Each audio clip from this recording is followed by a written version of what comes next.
Hi there, my lovely writing friends. How are you doing today? I want to talk about the 5 things you need to get started writing your fiction book. There are people that talk about, oh, you need to have a degree, you need to have qualifications, you need to have this, that, and the other. But honestly, the process is a lot more simple. So if you're interested in knowing what it is that you need to have before you start writing your fiction book, then stick around.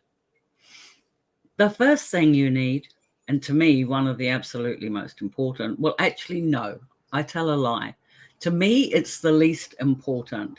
But I realize that when I say that, I'm talking from a position of privilege. I have a computer. But ideally, the first thing you need is equipment. If you want your book to be read as an ebook online, it is super helpful if you can use a computer to type on. You're going to need some way of getting those words online, but you don't have to use just a computer. You could use a tablet, for example. I personally can't type on a tablet, but I know people that do. What about a phone? That could work too. Again, my eyesight's that bad. There's no way I could type a book on a phone. But what I could do if I was out and stuck and I needed to use my phone to take down words is I could do a recording of my words and then transcribe them on a computer later. But that would require me still having a computer or a laptop or something similar. And I also use, but this is optional, I do use a digital voice recorder. All it does is it saves my files onto here, and then it has a handy dandy USB stick on the bottom of it, and it just plugs straight into my computer. And I absolutely love that because when I plug this into my computer, it comes up as a separate external drive, which I can just click in, find the files I've just dictated, and throw them into my transcription software on the computer.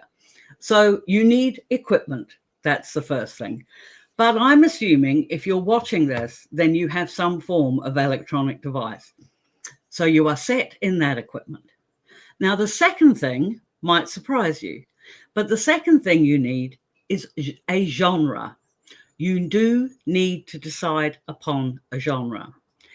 And before I get the question that I always seem to get about, but I just want to write what I want to write. My book crosses multiple genres. I need to ask you, are you a celebrity? Are you a big name? Do you already have a following? Because there's only one of two ways you're going to be able to get your book seen at a later stage when it is written. And that is either by the genre, where you can then target the readers of that genre to let them know about your book, or you are a big name person who makes money when they sneeze. You know what? I know there are people like that, but unless you can cash in on your name and promote that, then you need to be promoting the genre. And I'm going to assume most of the people watching this will come under the genre category.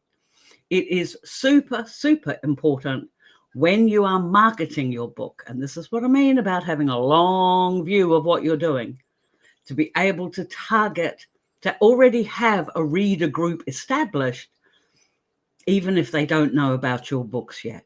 So genre is the second most important thing. My genre is romances. It used to be strictly paranormal romances, but I recently, last year, I think it was, or might have been the year before, I started an arranged marriage series and created my own world, because you can do that when you write fiction. And I've been having a lot of fun with that as well. So that's more of a fantasy. But again, because it had the component, my readers were happy enough to give it a try. So know your genre.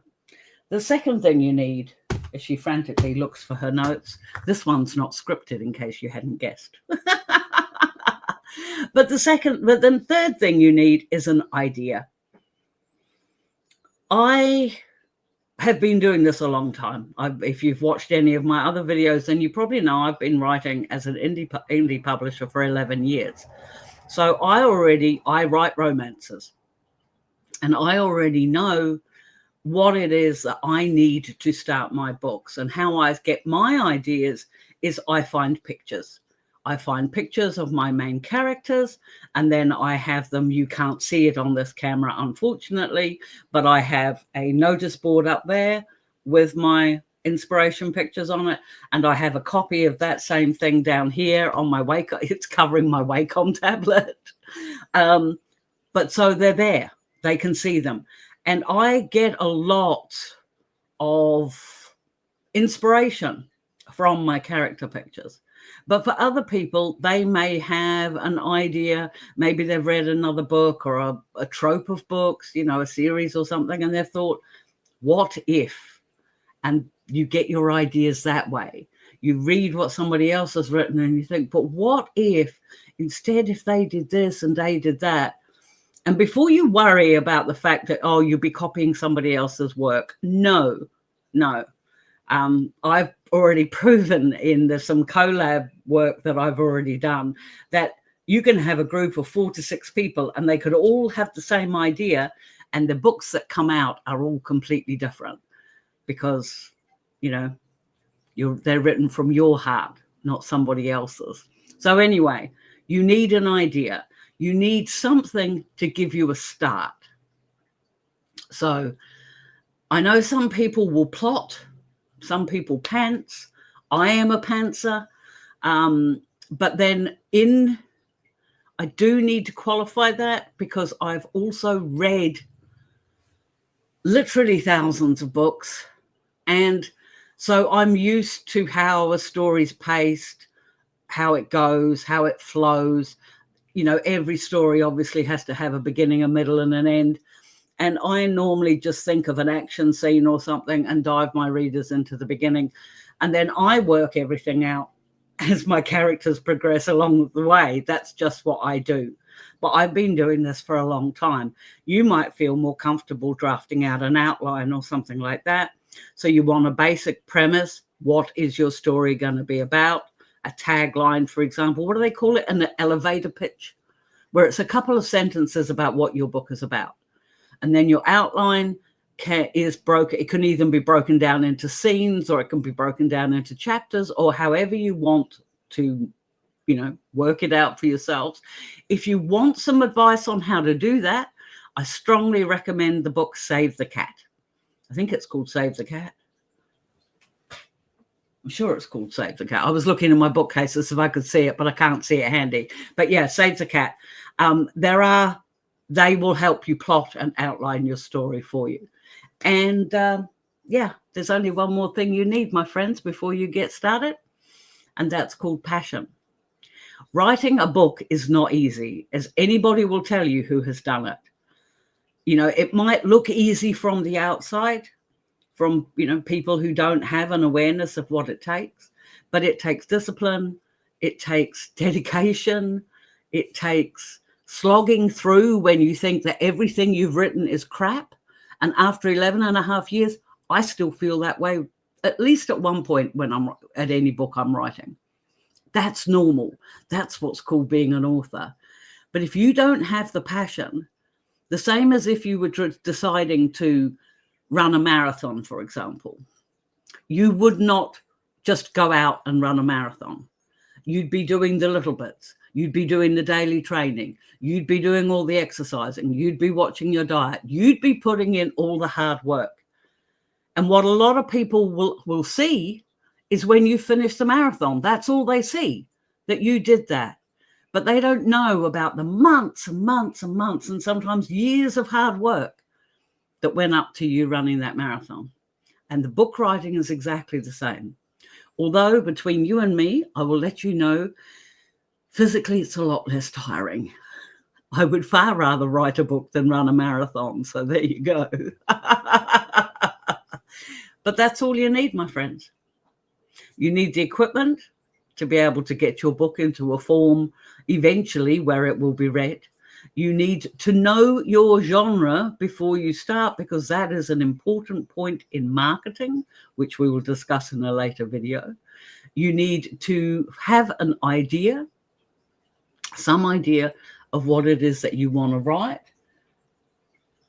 And oh, I did miss one. Can you guess what it is?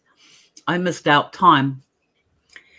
Because like running a marathon, writing a book takes time. And I know a lot of people would love to write a book, but the first excuse that they use that they can't is, oh, I haven't got time. But you have.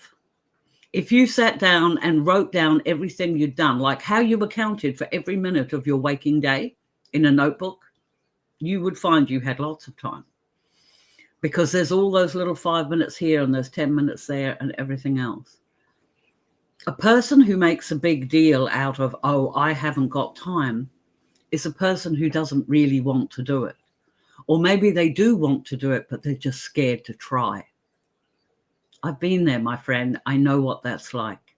So if you are one of those people and my words resonate with you, find a half an hour, even if it's just half an hour a week, preferably at the minimum of 10 minutes a day, but find a time and dedicate to it. If writing a fiction book is important to you, if creating a new life as an author is important to you, then you need to make the time. I mean, heavens, if you have to, go and lock yourself in the bathroom for 20 minutes and take your phone and voice record it. But you do need to find the time. So there you go. Those are the 5 things. I have to repeat them again now because I totally forgot about time. That's what comes of working without a script. I'm getting old, my friends. I'm getting old. But you need the equipment. You need a genre, especially for marketing purposes. You need an idea. You need the time. And you need passion. Because it is the passion that will keep you going when you're the first time you start to feel like this is a really bad idea. Anyway, my friends, thank you all for being here. If this was helpful to you, please hit the like and subscribe button, as it does help with the algorithm. YouTube doesn't know I exist, and it'd be really nice for me to be able to push these videos out to a few more people.